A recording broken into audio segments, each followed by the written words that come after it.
ॐ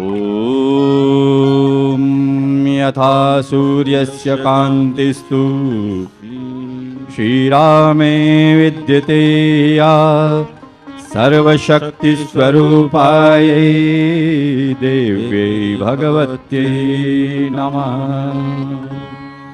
ॐ असम्भवं सम्भवकर्तुमुद्यतं प्रचण्डझञ्झावृतिरोधसक्षमं युगस्य निर्माणकृते समुद्यतं परं महाकालममुं नमाम्यहं परं महाकालममुं नमाम्यहं। यहाँ उपस्थित सभी श्रोतागण, प्यारे प्यारे बच्चों, छात्र छात्राओं, हमारे बीच में बैठे हुए सभी हमारे आमंत्रित अतिथिगण, शांति कुंज के सभी कार्यकर्ता भाइयों, आज जो मैं आपसे चर्चा करूंगा बड़ा महत्वपूर्ण प्रसंग है, बड़ी खास चर्चा है।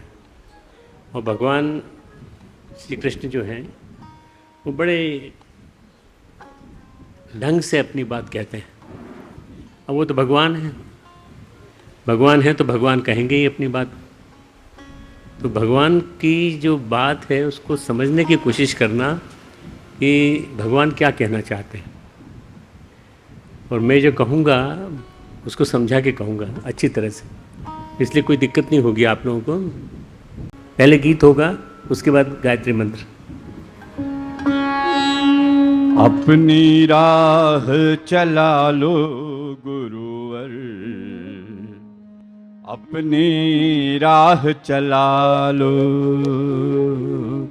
अपनी राह चला लो गुरुवर, अपनी राह चला लो। हमें साथ ले, हाथ हाथ ले, हमें साथ ले, हाथ हाथ ले, अपना रास रचा लो गुरुवर, अपनी राह चला लो, अपनी राह चला लो गुरुवर, अपनी राह चला लो।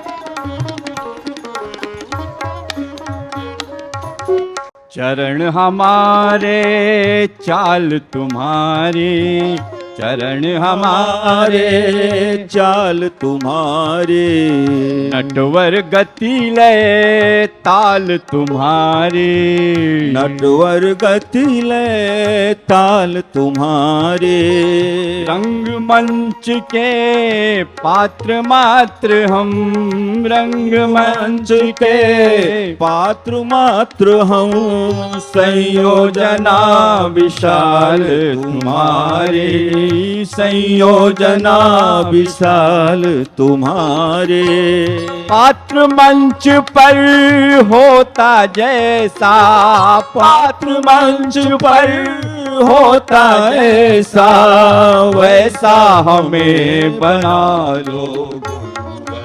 कई बार हम लोग ये सोचते हैं कि हम कर रहे हैं और हमें अहंकार भी हो जाता है।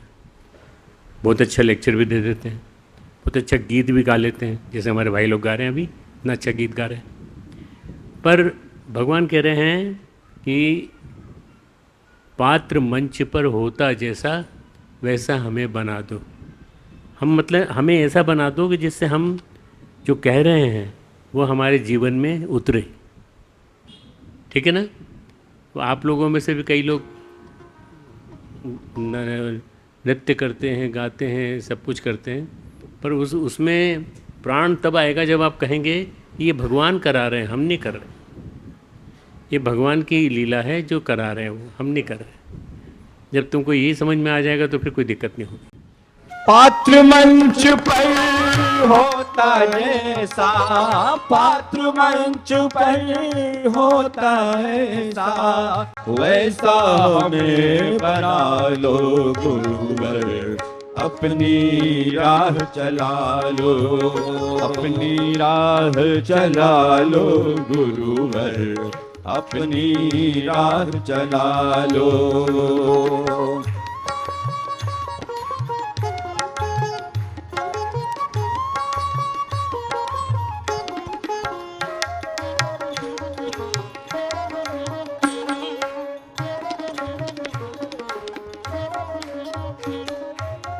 प्राण हमारे श्वास तुम्हारी, प्राण हमारे सांस तुम्हारे, मातृ बांसुरी देह हमारी, मातृ बांसुरी देह हमारे, जीवन का संगीत तुम्हारा, गीतों की है आस तुम्हारे, जीवन का संगीत तुम्हारा, गीतों को है आस तुम्हारे, प्राण फूंक पौली बंसी में, प्राण फूंक पौली बंसी में, शाश्वत स्वर में गा लो गुरुवर, अपनी राह चला लो, अपनी राह चला लो गुरुवर, अपनी राह चला लो।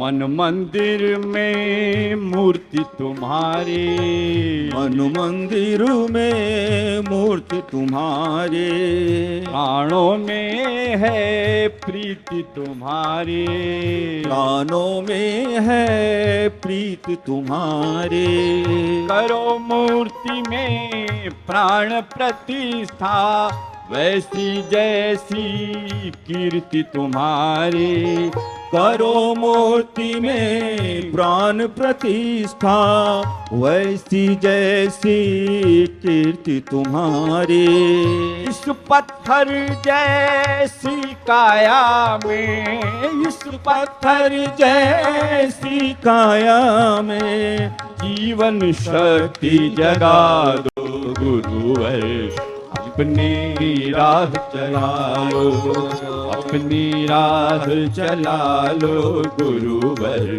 अपनी राह चला लो। हमें साथ ले, हाथ हाथ ले, हमें साथ ले, हाथ हाथ ले, अपना रास रचा लो गुरुवर, अपनी राह चला लो, अपनी राह चला लो गुरुवर, अपनी राह चला लो, अपनी राह चला लो, अपनी राह चला लो। गायत्री मंत्र मेरे साथ साथ। ओम भूर्भुवः स्वः तत्सवितुर्वरेण्यं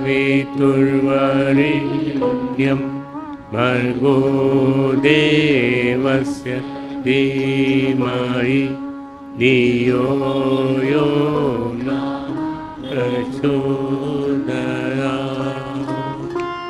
ओम गुरुर्ब्रह्मा गुरुर्विष्णु गुरुरेव महेश्वरः, गुरुः साक्षात् परब्रह्म तस्मै श्री गुरुवे। अखण्डमण्डलाकारं व्याप्तं येन चराचरं तत्पदं दर्शितं येन तस्मै श्री गुरुवे, तस्मै श्री गुरुवे। आज हमारे इस सत्संग का तीसरा दिन और गीता का जो स्वाध्याय हम लोग कर रहे हैं उसमें 18वें अध्याय का 67। इसको बहुत मर्म के साथ समझाएंगे, कोशिश करेंगे कि आपके जीवन में बैठ जाए। भगवान अर्जुन से कहते हैं, समझाते हैं, ये जो गीता शास्त्र हमने तुमसे कहा ये बड़ा गहन है, बड़ा गहरा है, बड़ा डेप्थ लिए हुए है। ये हमारे और तुम्हारे बीच में जो वार्तालाप हुई है, कथा वार्ता हुई है, ये आध्यात्मिक संप्रेषण है। ये समझने की कोशिश करना, आध्यात्मिक संप्रेषण, स्पिरिचुअल लेवल पे हम कन्वे कर रहे हैं तुमको कुछ। ये गूढ़ है, ये गोपनीय है, इसे किसी अनधिकारी को मत कहना। तुम लोग यहाँ बैठे हो तो तुमको मैं आग्रह कर सकता हूँ कि तुम भी कि जब भी किसी को सुनाओ तो अधिकारी को सुनाना, अनधिकारी को मत सुनाना। क्यों? बाद में आता हूँ इसके बारे में। भगवान कहते हैं तप रहित मनुष्य से नहीं कहना चाहिए, न भक्ति रहित से, न बिना सुनने की इच्छा वाले से।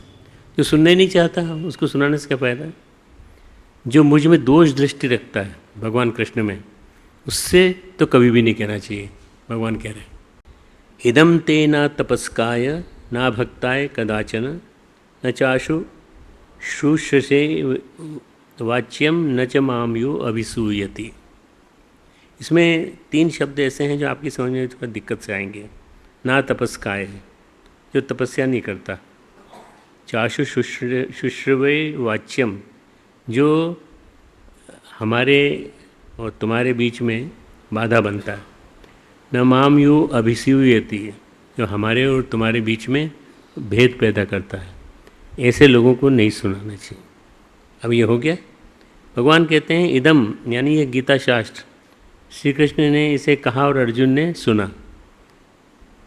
अब ये कितना विलक्षण प्रकरण है कि युद्ध चल रहा है, अंतिम स्थिति में है, जीतने वाले हैं पांडव, और उसी स्थिति में भगवान उसको सुना रहे हैं अर्जुन को कि देखो मैं जो कह रहा हूँ ये बात बहुत गहरी है, बहुत गूढ़ है, बड़ी गंभीरता से मैं कह रहा हूँ, तो इसको तुम सुनो अच्छी तरह से, और सुनने के साथ साथ तुम इसको भक्तिमय होने के बाद सुनो। ना तपस्काय, तब तुम तप रहित जीवन मत जियो, तुम्हारा जीवन तपमय होना चाहिए। भक्ति रहित से नहीं, न बिना सुनने की इच्छा वाले से, और न दोष दृष्टि रखने वाले से।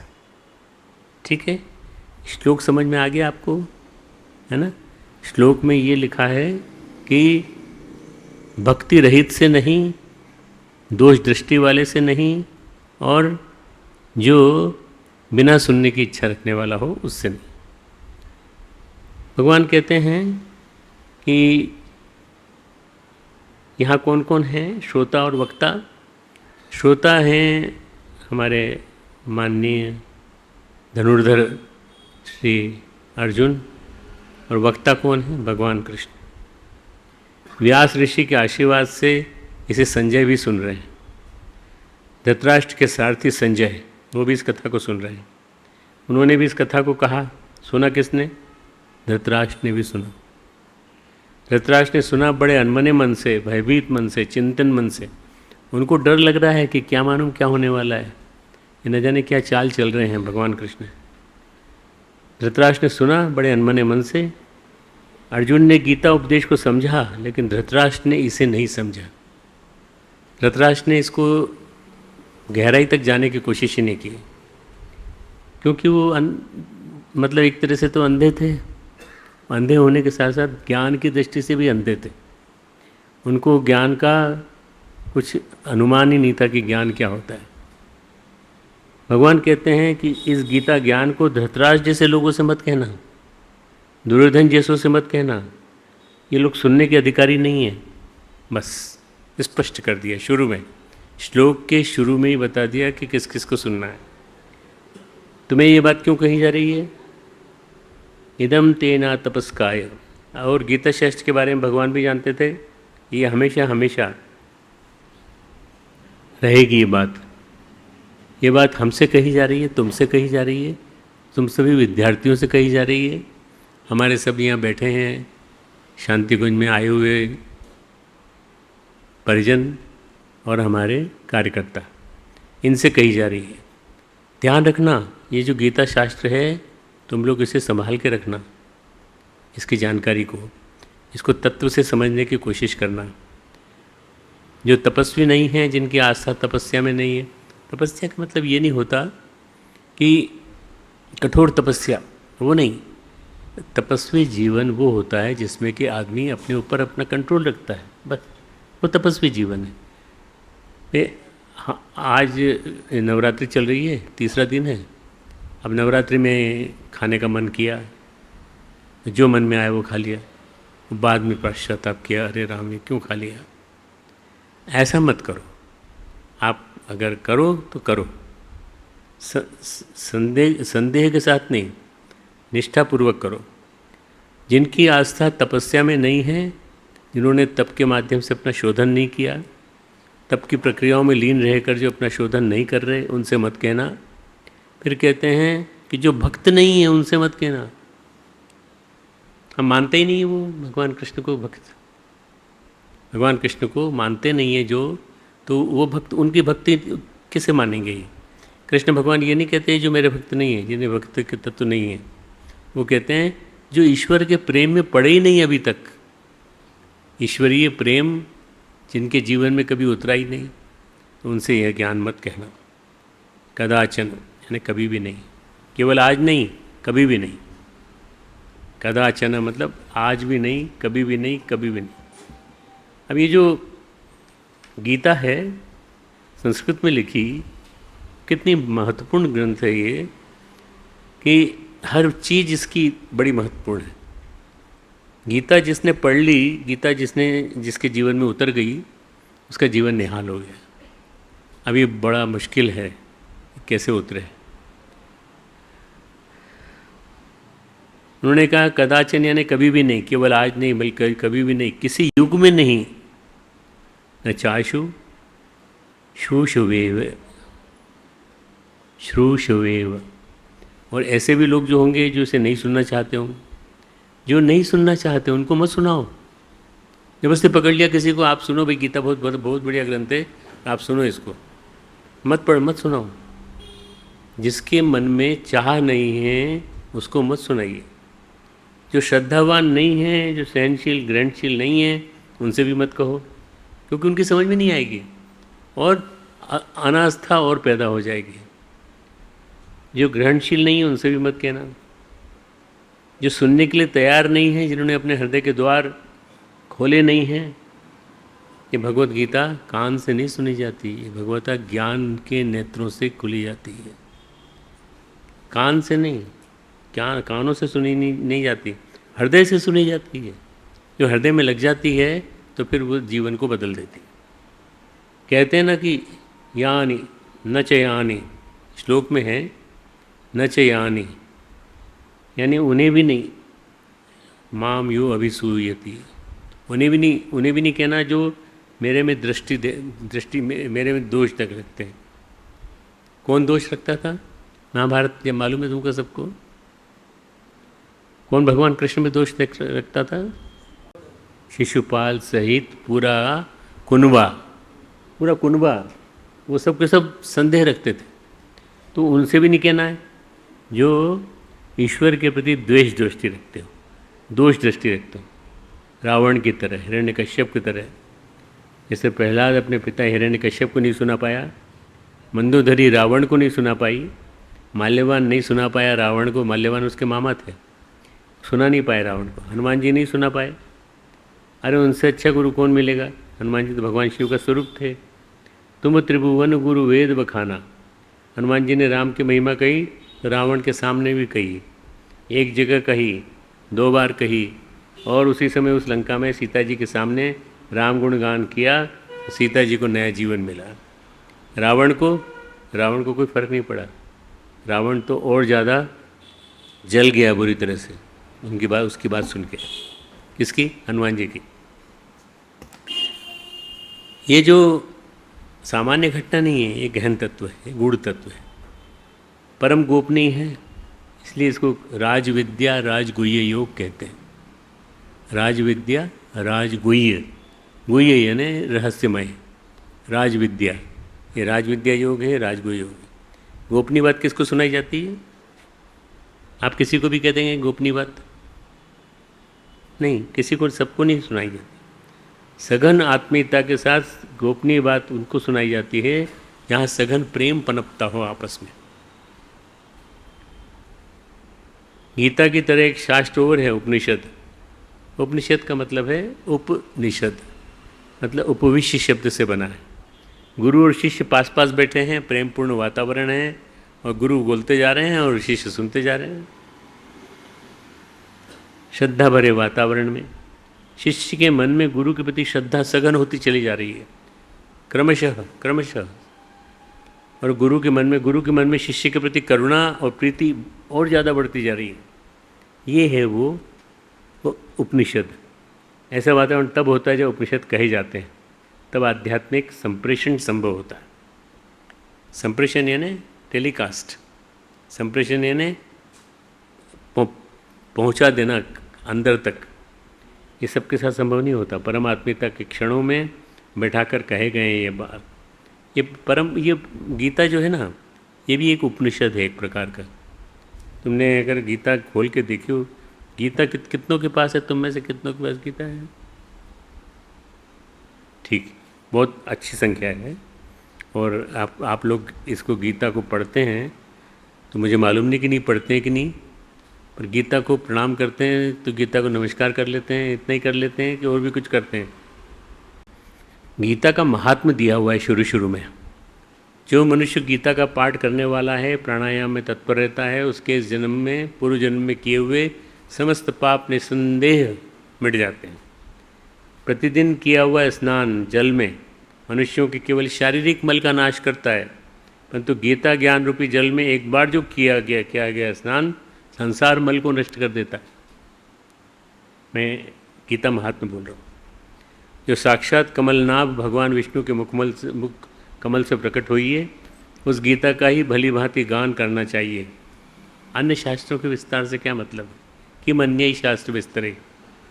महाभारत का अमृतोपम सार है जो भगवान कृष्ण के मुख से प्रकट हुआ है। संपूर्ण उपनिषदें गाय के गौ के समान हैं। गोपाल नंदन श्री कृष्ण दुहने वाले ग्वाले हैं, अर्जुन बछड़ा है, तथा महान गीतामृत ही उस गौ का दुग्ध है। ये शुद्ध बुद्धि वाला श्रेष्ठ मनुष्य ही इसका भोक्ता है।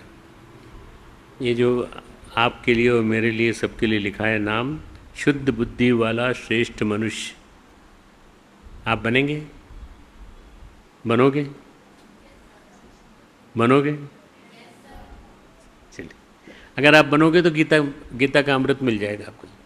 देवकी नंदन भगवान श्री कृष्ण का कहा हुआ गीता शास्त्र ही एकमात्र उत्तम शास्त्र है। भगवान देवकी नंदन ही एकमात्र महान देवता हैं, उनके नाम ही एकमात्र मंत्र हैं, उन भगवान की सेवा ही एकमात्र कर्तव्य कर्म है। ये बोल रहे हैं इसके साथ शुरू में। अब ये जो गीता है ये शुरू होती है ओम श्री परमात्मने नमः। श्रीमद् भगवद गीता अथ प्रथमोध्याय। धृतराष्ट्र उवाच। बस यहाँ से 3 चीज़ें हैं। भगवान को नमन करके हुए श्रीमद् भगवद गीता अथ प्रथमोध्याय धृतराष्ट्र उवाच। जो भी बोलता है पहले प्रश्न करता है या बोलता है तो वो सब के सब इसमें आ जाते हैं। इसके बाद फिर पूरी की पूरी गीता चलती है 18 अध्याय तक। भगवान ये कहते हैं कि जो मुझ में दोष दृष्टि रखता है उसको तो कहना ही नहीं चाहिए। जो पुरुष मुझ में परम प्रेम करके इस परम रहस्ययुक्त गीता शास्त्र को मेरे भक्तों में कहेगा तो मुझे ही प्राप्त होगा। जो मेरे भक्तों में कहेगा मुझे ही प्राप्त होगा। और तुमको मैं एक टास्क दे रहा हूँ, तुम भी सबको सुनाओ, पर उनको जो पात्र हो, सुपात्र हो। पात्र उसको कहते हैं, जैसे ये मेरे पास ग्लास रखा है, ये पात्र है, इसमें पानी है। आप पानी पीते हो तो किससे पीते हो? ग्लास से। वो पात्र है। सुराही में रखते हो तो क्या कहते हैं? सुराही हमारे जल का पात्र है। इसी तरह से सुपात्र आप जिस किसी को भी चुनेंगे, उस चुने हुए सुपात्र को आप सुनाइए, अपनी बात कहिए। अब ये भगवान कह रहे हैं, ये तो परम उपनिषद है गीता, बाकी तो उपनिषद है पर ये तो परम उपनिषद है। भगवद गीता परम उपनिषद क्यों है? नारायण का मतलब होता है, नार का मतलब होता है ज्ञान, और अयन का मतलब होता है घर, जो स्वयं ज्ञान का घर है, ज्ञान का आगार, ज्ञान का घर भगवान कृष्ण, ज्ञान का भंडार है। ऐसे नारायण स्वयं भगवान मनुष्य कह रहे हैं। और नर और नारायण के बीच में संवाद है। नर कौन है? अर्जुन। और नारायण कौन है? श्री कृष्ण, है ना। ये संवाद इन दोनों के बीच में चलता है। किसी युग में, सतयुग में, भगवान श्री विष्णु, भगवान श्री हरि दो रूपों में अवतरित हुए थे, नर और नारायण। किसी युग में, सतयुग में, नर और नारायण ऋषि ने बद्रिकाश्रम में घोर तपस्या की। उनकी तपस्या में बड़े विघ्न आए। उस काल में एक कहानी है इससे जुड़ी हुई। उस काल में एक राक्षस था, बड़ा पराक्रमी राजा था, पर उसके कर्म राक्षसी थे। हर किसी को तंग करता था, हर किसी को सताता था। उस राक्षस का नाम था, पराक्रमी शौर्यपुंज राजा का नाम था, नाम सुन लेना और नोट कर लेना, नोट करना चाहो तो नोट करना, दंबोदऊ। दंबोदऊ, ये जो राजा था दंबोदऊ, इसका इस नर नारायण की कथा से बड़ा संबंध है। देखो, तुमको बहुत सारी चीज़ें याद नहीं रहेंगी जाने तक, तो नोट कर सको नोट कर लेना, नोट नहीं कर सको तो सुन लो, ठीक है ना, अपने दिमाग में धारण कर लो। ये जो दंबोदर था, उसने भगवान सूर्य की कठिन तपस्या की, कठिन साधना की, और उसने कहा, भगवान कुछ ऐसा वर दीजिए कि हमको कोई मार न सके, हमें कोई मार न सके, हमको कोई जान से न मार दे, हम तो राक्षस हैं। भगवान सूर्य बोले, भगवान सूर्य की उपासना कर रहा था। भगवान सूर्य ने कहा कि ऐसा तो हुआ नहीं, अभी तो कोई मरा न हो। धरती इसीलिए मृत्युलोक कही जाती है कि जन्म के साथ मरण सुनिश्चित है। दंबोदर ने कहा, महाराज फिर क्या करें? सूर्य भगवान बोले कि तुम कुछ और वरदान मांग लो। दंबोदर ने कहा, ठीक है भगवान, हम वरदान मांगते हैं कि हमको आप 1000 कवच का वरदान दे दीजिए, आपको 1000 कवच दे दीजिए। एक कवच खत्म होगा तो दूसरा रहेगा, दूसरा खत्म होगा तीसरा खत्म, 1000 कवच दे दीजिए। और एक शर्त और है, भगवान हमारे सूर्य भगवान से कह रहे हैं, हमारी एक शर्त और है कि हमारे एक कवच के भेदन के लिए किसी के पास 100 वर्ष की तपस्या चाहिए। 100 वर्ष जिसने तपस्या की हो वही हमारे कवच को भेद सकता है। ये कहानी है, वो कहानी वास्तव में वास्तविक कहानी है। जब 100 वर्ष की तपस्या हो और वो हमसे युद्ध करे, हमें कवच भेदन में सक्षम हो, तो फिर वो मर जाए, फिर अगले कवच का भेदन करने के लिए 100 वर्ष के बाद जन्म ले। 100 वर्ष की तपस्या से कम तपस्या का व्यक्ति हमारे कवच का भेदन न कर सके। जब दंबोदव नाम नोट कर लिया ना, DUMBOD, डबल ऊपर 2 मात्रा है,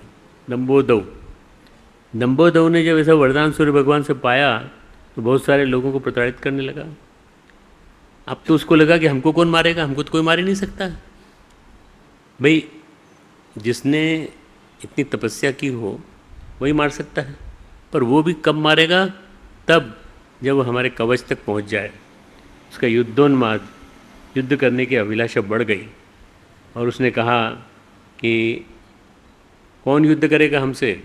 जो व्यक्ति मिलता था वो हाथ जोड़ लेता था, महाराज हम आपकी अधीनता स्वीकार करते हैं, हम आपसे नहीं युद्ध करेंगे। एक जहाँ गया ब्राह्मणगण तपस्या कर रहे थे। दंबोदर ने कहा, क्या कोई ऐसा है जो हमसे युद्ध कर सके? ब्राह्मणों ने कहा, हम तो महाराज वैसे ही पंडित हैं, हम तो वैसी कथा कहते हैं, हम तो वैसे कर्मकांड कराते हैं, इसलिए हमसे तो आप उम्मीद मत रखिए। ब्राह्मणगण तपस्वीगण मुस्कुराए, बोले, हाँ अगर कोई है तो बद्रिकाश्रम में नर और नारायण तपस्या कर रहे हैं, उनसे जाके बात करिए आप। डाइवर्ट कर दिया उन्होंने। तुम उनसे जाके युद्ध करो, नारायण के। उसने कहा ये अच्छा है, पात्र तो अब मिला ना लड़ने के लिए। युद्ध की अभिलाषा लिए हुए दंभोदव के पास पहुंच गए ये लोग। हम लोग योद्धा तो हैं नहीं। नर और नारायण दोनों ने कहा हम तो वो योद्धा नहीं हैं। एक नर जो है वो अर्जुन है और नारायण भगवान कृष्ण। हम तो तपस्वी हैं। नर नारायण की तपस्या को दीर्घ काल बीत चुका था। दंभोदव माना नहीं, उसने सुना नहीं। उसने कहा युद्ध तो हम करेंगे। नारायण ऋषि बोले तो ठीक है करो। नर नारायण की आत्माएं जुड़वा आत्माएं थी। ये अर्जुन और श्री कृष्ण कई जन्मों से साथ साथ चले आ रहे हैं। उनके प्राण, उनकी चेतना, उनके जीवन चेतना आपस में जुड़ी हुई थी। सबसे पहले नर ऋषि ने दंभोदव से, मैं जो बोल रहा हूँ इसका नाम मैंने अभी पढ़ा तो मेरे को बोलने में दिक्कत हो रही, क्योंकि मैं इस आदमी को जानता ही नहीं हूँ कौन है दंभोदव। दंभोदव से युद्ध किया और उसका एक कवच भेदन किया नर ऋषि ने, और नर ऋषि मर गए, उनका शरीर छूट गया। नारायण ने उन्हें जीवन प्रदान कर दिया क्योंकि उनके प्राण आपस में जुड़े हुए थे। नारायण ने दंभोदव से युद्ध किया, फिर दंभोदव का एक कवच भेदन किया, फिर नारायण ऋषि की मृत्यु हो गई। ये ऋषि रूप में हैं, पर हैं नर और नारायण, अर्जुन और श्री कृष्ण, पर ये ऋषि रूप में। नर ऋषि ने उनको जीवित कर दिया। एक मरता था तो दूसरे जीवित कर देता था। इस क्रम में दोनों युद्ध करते गए, कवच का भेदन भी करते गए। भेदन करते करते 999 कवच टूट गए, खत्म हो गए। 999 कवच समाप्त हो गए। जब 999 कवच छूट गए तो एक ही कवच बाकी बचा।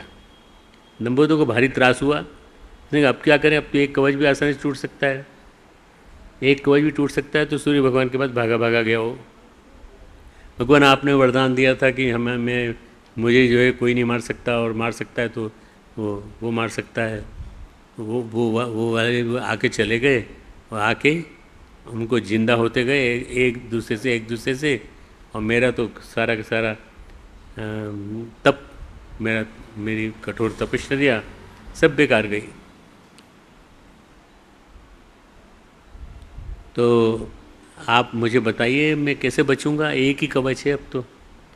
तेरे कर्म बहुत ज़्यादा बढ़ गए थे, तूने वरदान लेकर बड़े पाप किए हैं, यही तेरे उद्धार का समय है।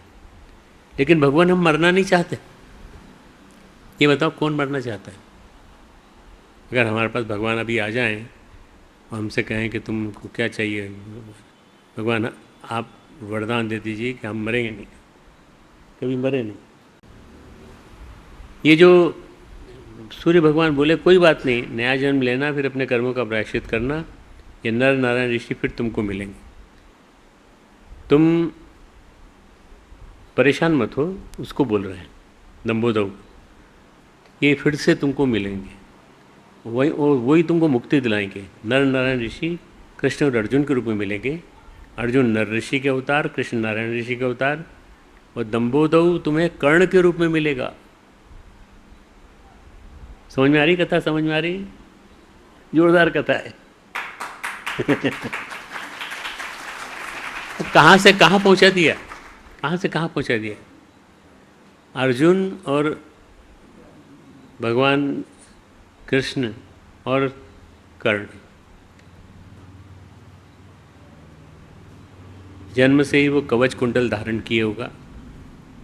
कवच की बात आई ना, इसलिए तो तपश्चर्या के दौरान नारायण ने फिर उसका कवच हरण किया इंद्र के माध्यम से। तो जो भगवान कहते हैं ना तपस्काय, ये सब कवच पहने हुए हैं संसार के, माया का। हम लोग जो पहने हुए हैं सब के सब माया का, मल का कवच, विक्षेप का कवच, आवरण का कवच, यहाँ तक पहुँचेगा नहीं कोई। हमारे अस्तित्व में भी 1000 कवच पहले से हैं। अरे भाई चित्त में भी हमारे कवच, हमारे चित्त में पढ़ते हैं ना, जैसे कर्म की पढ़ते हैं, मेल की पढ़ते हैं, मल की पढ़ते हैं। इन परतों में मेल चढ़ता जा रहा है कंटिन्यूस। हमको खबर नहीं होती। हम दिन प्रतिदिन जीते जाते हैं और हमारे ऊपर मल चढ़ता जाता है। ये संसार जब ते भयो जीव संसारी, जब से संसारी जीव हुआ तब से हम आध्यात्मिक बात सुनने की, समझने की, सोचने की, चलने की साधना में, मनस्थिति में है ही नहीं। तो भगवान कहते हैं जो तैयार हो रहे हैं और उन्हीं को सुनाना, और जो तैयार नहीं है उनको मत सुनाना, क्योंकि उन्हें बात समझ में नहीं आएगी। जो श्रद्धावान है उन्हीं को समझ में आएगी।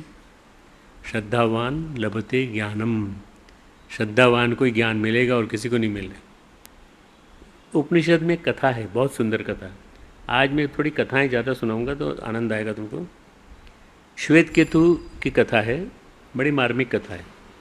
श्रद्धा और धीरज का एक अनुपम उदाहरण है श्वेत केतु। श्वेत केतु गया अपने गुरु के पास ज्ञान पाने के लिए, ब्रह्म विद्या पाने के लिए। जो जो गुरु कहते गए, जो जो बातें कहते गए, वो अपना कर्म करते रहे। वर्षों वर्षों तक उन्होंने गायें चराई, वर्षों वर्षों तक उन्होंने लकड़ियाँ काटी, हवन के लिए आग जलाई, सबको उन पर दया आई, लेकिन गुरु को उन पर दया नहीं आई। गुरु अपने आप काम करते जाते थे और कहते थे करो करो बेटा, करो करो करो, तुम करते जाओ। यहाँ तक कि श्वेत केतु का आवरण देखकर, आचरण देखकर उपनिषद के वर्णनकार कहते हैं, व्याख्याकार कहते हैं, वहाँ के वृक्षों को, वहाँ की लताओं को, वहाँ के बेलों को, वहाँ के पशु पक्षियों को श्वेत केतु पर दया आने लगी। इतनी मेहनत करता है, इतना परिश्रम करता है, और इस पे भगवान हमारे जो आश्रम के जो गुरु हैं वो प्रसन्न ही नहीं हो रहे हैं, प्रसन्न ही नहीं हो रहे। सबको उन पे दया आने लगी, गुरु को दया नहीं आई है। एक दिन के बारे में कहते हैं, श्वेत केतु हवन के लिए अग्नि प्रज्वलित कर रहे थे, गुरु का सहयोग कर रहे थे। अग्निदेव बोले कि देखो श्वेत केतु, ये गुरु महाराज तुमको ज्ञान तो देंगे नहीं। जिस विद्या को तुम तलाश रहे हो, जिसको तुम सीखने आए हो, उस विद्या को हम तुम्हें बतलाएंगे। जब तुम्हारे गुरुजी वन को जाते हैं उस समय हम तुमको इस विद्या को बतला देंगे। ये तुम्हारे गुरुजी जब वन को जाते हैं तुमको ये सारी विद्या समझा देंगे, हम एक एक चीज़ टू द पॉइंट आपको समझा देंगे। यज्ञ वेदी से निकलकर अग्निदेव सामने आ गए, बोलने लगे, चलो मैं कह देता हूँ ब्रह्म विद्या, मैं बतला देता हूँ तुमको ब्रह्म विद्या। और क्या चाहिए? किसी को चाहिए तो क्या चाहिए? विद्या चाहिए। श्वेत केतु ने कहा नहीं भगवान, मैं तो गुरु के पास आया हूँ, और मेरे गुरु वो हैं जिन्होंने मुझे लकड़ी काटने के लिए भेजा है जंगल में। वो हैं जो मुझे संविधा काटने के लिए दे के गए। मैं उस कसौटी पे अपने को खरा साबित करने आया हूँ। अभी हम सुपात्र नहीं बन पाए हैं, तो हो सकता है जब सुपात्र बन जाएंगे। अरे तो कई साल हो गए भाई, तुम तो बहुत ही जड़ आदमी हो, कहाँ तुम फंस गए बुरी तरह से। हम तुमको दे देंगे ना सारी कला। नहीं नहीं, हम नहीं, हमको आपसे नहीं लेना। अग्नि देवता आ गए तो भी नहीं लेना। एक दिन ऐसा आया जब गुरु ने कहा मल विक्षेप आवरण अब तुम्हारे टूट गए। श्वेत केतु, तुम्हारे मल की परतें क्षीण हो गई, अब तुम्हारे विक्षेप समाप्त हो गए। तुम्हारे आवरण को मैं अपने ज्ञान से, अपनी विद्या से, अपने तप से तोड़ दूंगा। वर्षों वर्षों बाद एक दिन ऐसा आया, गुरु ने कहा मैं तुमको ब्रह्म विद्या का उपदेश दूंगा। अब मैं इसके बारे में कहूँगा। श्वेत केतु को उपदेश दिया। उपदेश क्या दिया आप सबको मालूम है उपदेश। श्वेत केतु तत्वमसि, तत्वमसि। श्वेत केतु तुम वही हो जिस रूप में तुम हो। श्वेत केतु तत्वमसि, तुम वही हो। एक क्षण में घटना घट गई, एक क्षण, एक सेकंड, एक मोमेंट की बात थी, और उसके लिए भगवान उन्होंने कितनी देर लगा दी।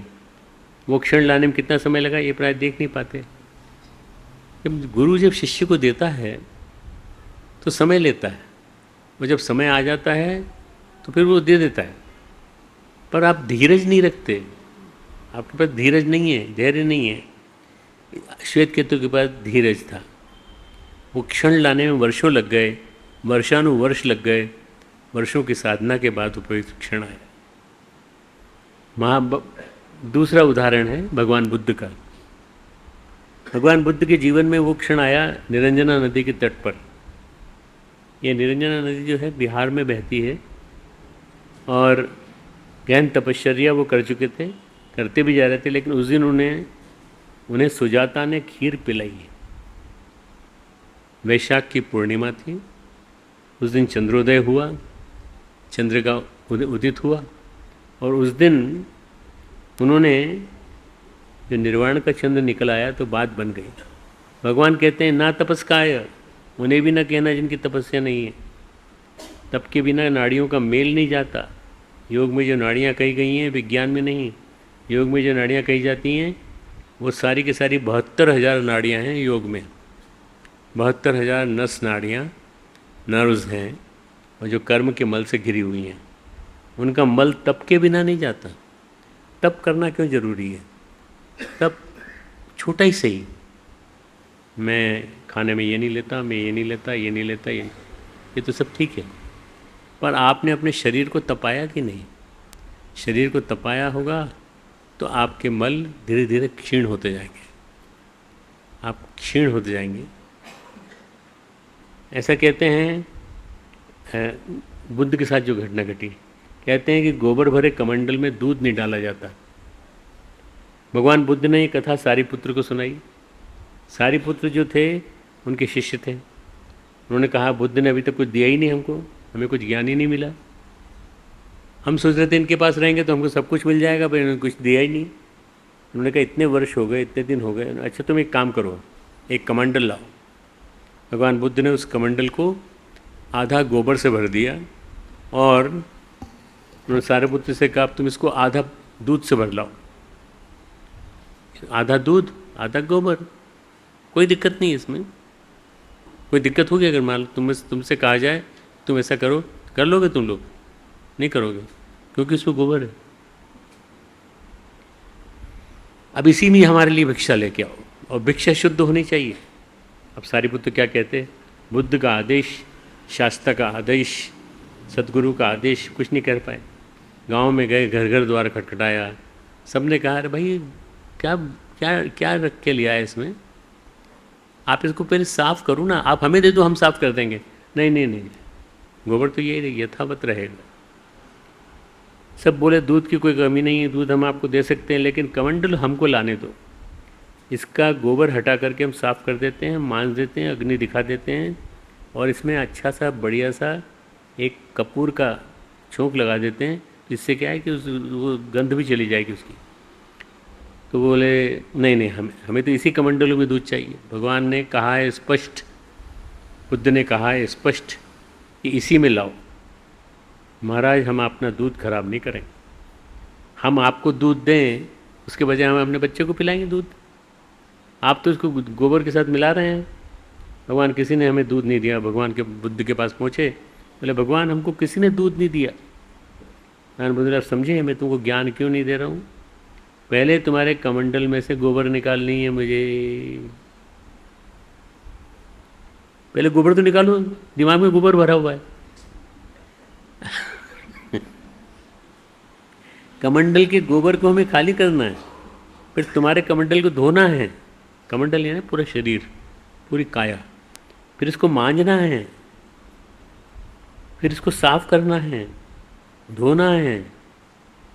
डिटर्जेंट से साफ करेंगे हम पूरी तरह से इसको, फिर तुमको हम दूध देंगे। भगवान कहते हैं ना तपस्काय, जो तपस्वी नहीं है उनको भी तुम ये बात न मत कहना। यह आध्यात्मिक संप्रेषण है। जिनकी नाड़ियों से मेल नहीं हटा, आपको मालूम नहीं है कि आपकी नाड़ियाँ कितनी हैं, कहाँ हैं, कैसी हैं। नाड़ियों से मेल नहीं हटा, मल नहीं हटा, वो कहने के बाद समझ नहीं पाए। सारीपुत्र की भगवान ने परीक्षा ली, तब सारीपुत्र की समझ में आया भगवान क्यों हमें ज्ञान नहीं दे रहे हैं। अभी कुछ बाकी है, हमारा अंदर का जो मेल है वो नहीं निकल पा रहा है, अभी कुछ और सफाई करनी है। एक और घटना है, बड़ी प्यारी घटना है, महर्षि अरविंद के जीवन से जुड़ी हुई। उनके शिष्य थे, उनका नाम था दिलीप कुमार राय। श्री अरविंद के शिष्य थे दिलीप कुमार राय। ये तब का युग था जब भारत स्वाधीन नहीं हुआ था। दिलीप कुमार राय बंगाल के थे और उनका एक मकान अभी भी वहाँ बना हुआ है पांडिचेरी में। बड़े संगीतकार थे, बहुत बड़े संगीतकार। उनके कंसर्ट हुआ करते थे जगह जगह, चेन्नई में, मद्रास में, मतलब उस ज़माने में मद्रास था, और बड़े बड़े शहरों में। तो उनकी तुलना मोजार्ट से होती थी, जिसने धुन बनाई और जिसकी धुनें बड़ी पॉपुलर हुई। तो ये जो था बिथोवन से होती थी इनकी तुलना, पश्चिम में बिथोवन मोजार्ट की गणना होती थी, उस तरह से गणना दिलीप कुमार राय की भी होती थी। भारत आज़ाद नहीं था, भारत गुलाम था, पर भारत में दिलीप कुमार राय की गिनती होती थी कंसर्ट में। संगीत से जो सुर निकलते थे, लहरियाँ निकलती थी, मंत्रों को, लोगों को मंत्रमुग्ध कर देती थी। संगीत में उन्होंने कई अनुपम अनुसंधान भी किए थे। उनका संगीत सुनने के लिए बड़े बड़े महाराज महारानी, ब्रिटेन के राज परिवार के सदस्य जब भारत आए तो उनका कंसर्ट सुनने के लिए गए थे। विश्व में उनकी प्रसिद्धि थी, उनका यशोगान था।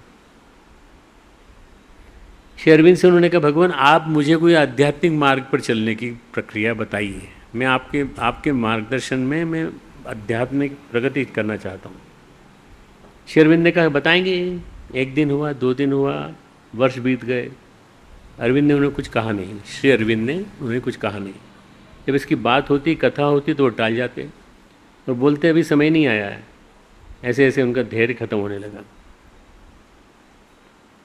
अब दिलीप कुमार राय ने सोचा कि ये तो बता नहीं रहे, बहुत दिन हो गए, करीब 6-7 साल बीत गए। उनका चलो दूसरे ठिकाने चलते हैं, हमें दूसरा गुरु तलाश करते हैं, क्योंकि हम तो आए ही थे श्री अरविंद के पास इसीलिए कि हमको उनकी कृपा से हमें एक ऐसी चीज़ मिलेगी जो हमारे जीवन में हमेशा के लिए स्थान बन जाएगी। महाराष्ट्र में एक उन्नत श्रेणी के योगी रहते हैं। उस ज़माने में लोग कहते थे उनके बारे में, एक बड़े सिद्ध महात्मा हैं, उनको बड़ा ज्ञान है। वो योगी एक पेड़ के नीचे रहते थे, साधना भी करते थे। जब दिलीप कुमार राय उनके पास पहुँचे, उन्होंने कहा, हमको आप आध्यात्मिक उपदेश दीजिए, हमको भी आप साधना सिखाइए, हमको भी आप बताइए कि हम कैसे अपनी संगीत की जो कला है उसको हम पीक पे पहुंचा सकते हैं। बोले आप हैं कौन? तो बोले मैं दिलीप कुमार राय हूँ। अरे आप तो बहुत अच्छे संगीतकार हैं, आप तो सब जानते हैं। तो उन्होंने कहा नहीं, मैं कुछ नहीं जानता, मैं तो आपको जानता हूँ, तो मैं आया हूँ आपके पास। दिलीप कुमार ने कहा ये तो हमारा आधा परिचय है। तब योगी महाराज बोले, तुम ये भी बोलो कि तुम महर्षि अरविंद के पास से आए हो। बोले आपको तो सब मालूम है सब, आप कैसे जानते हैं कि जब मैं महर्षि अरविंद के पास से आया हूँ, ये आपको मालूम है? बोले हाँ। क्यों? क्योंकि अभी थोड़ी देर पहले श्री अरविंद हमारे पास आके गए हैं, हमको बता के गए हैं कि दिलीप कुमार राय आने वाला है। तुम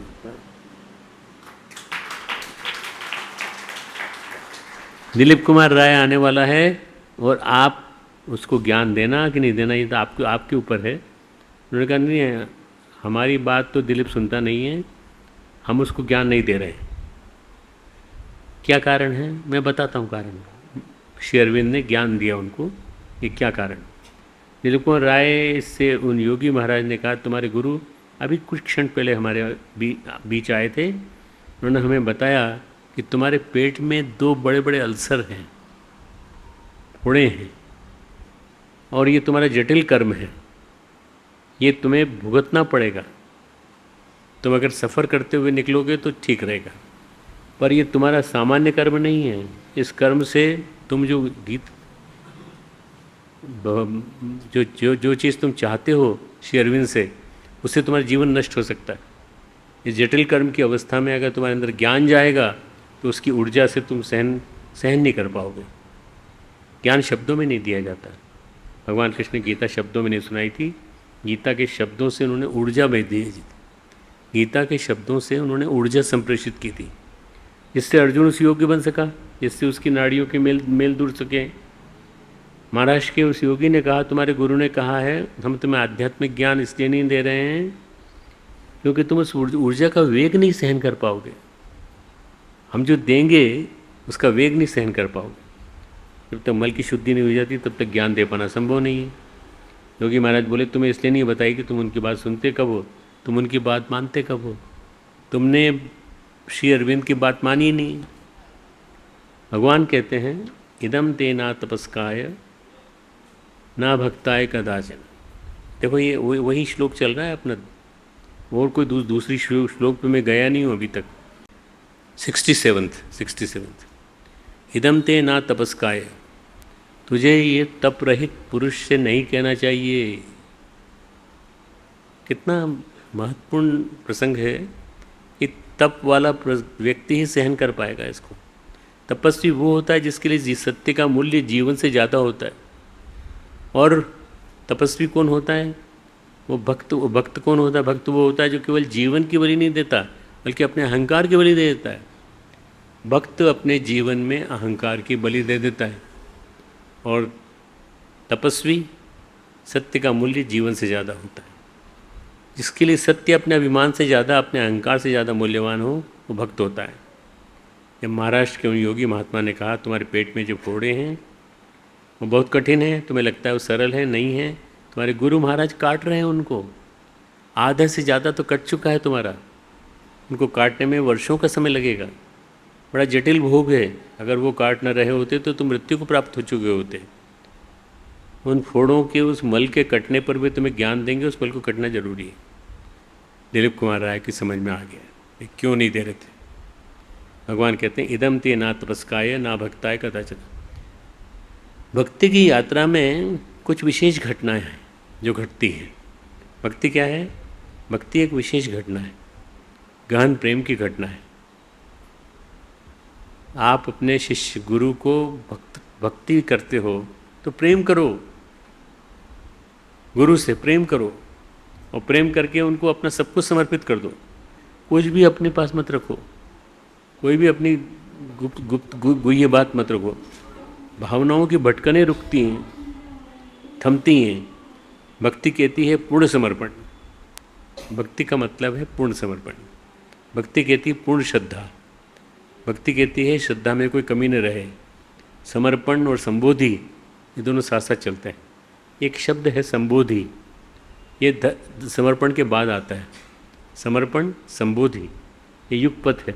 समर्पण जिस क्षण पूरा होता है उसी क्षण संबोधि आ जाती है। हम कहते हैं कि हम तो बहुत समर्पित हैं अपने गुरु जी के लिए। अभी यहाँ पूछा जाए अगर सबसे, जितने लोग बैठे हैं यहाँ से वहाँ तक, सब हम तो सब गुरु जी के बहुत बड़े शिष्य हैं। आप हमको बताइए क्या हमने काम ऐसा काम है जो उनका नहीं किया। उन्होंने कहा कि आप यज्ञ करो, हमने यज्ञ किया। उन्होंने कहा 108 कुंडी यज्ञ करो, हमने 108 कुंडी यज्ञ किया। हमने 251 कुंडी किया, कि हमने अश्वमेध यज्ञ किया। फिर हमने और भी काम किए बहुत सारे जो गुरु जी ने कहे, ठीक है। पर आपने प्रेम किया क्या गुरु से? गहन प्रेम की घटना है गुरु से प्रेम, पूर्ण समर्पण। भक्ति कहती है पूर्ण श्रद्धा।